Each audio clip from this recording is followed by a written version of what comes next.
Good day mga ka-gadget side. So for today's video ay meron po tayong gagawin Tecnopon at ang problem po nito kung napapansin nyo po dito sa video ay sira na po ang kanyang battery FPC connector sa kanyang motherboard at tanggal na rin po ang mga positive line dito sa kanyang FPC connector. Ang gagawin po natin dito ay papalitan po natin ang bagong FPC connector ng battery, pero bago po yan ay kailangan po natin maidugtong muna ang mga naputol na linya dito sa kanyang FPC upang mapagana po ulit natin or mag-working po ulit ang FPC. Kung kaya dito ay huhukayin natin ang mga linya dito, tsaka po natin jumperan, and then pag nalagyan na po natin ng mga jumper, tsaka natin papalitan ng panibagong FPC connector. So galing nga po pala ito ng Sorsogon at pinadala lang po dito sa aming shop upang ipagawa po.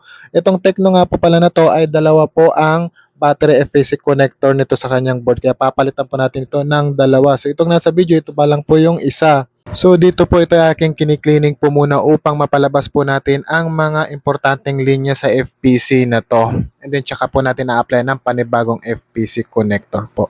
So watch nyo na lang po ang ating video upang makita po ninyo kung paano po natin nire-repair ang mga ganitong problem na mga nasira na po ang kanilang mga connector. Sa mga magpaparepair nga po pala dyan, pwede po kayo mag-walk-in sa amin shop. Pwede nyo po yung panoorin at hintayin habang ginagawa po namin. At kung kayo naman po ay malalayo, kagaya ng mga provinces or kagaya nito na galing pa po ng Sorsogon, pwede nyo po ipadala sa amin via LBC. PM lang po kayo sa aming Facebook page upang makapagbigay po kami ng exact details kung saan nyo po ipapadala ang inyong mga cellphone.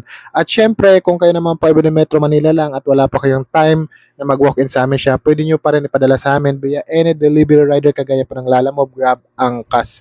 At meron din po kami mga video full tutorial sa pagre-repair ng mga cellphone na naka-upload po sa aming YouTube channel na Gadget Site, Facebook page, TikTok account, Instagram, Trend.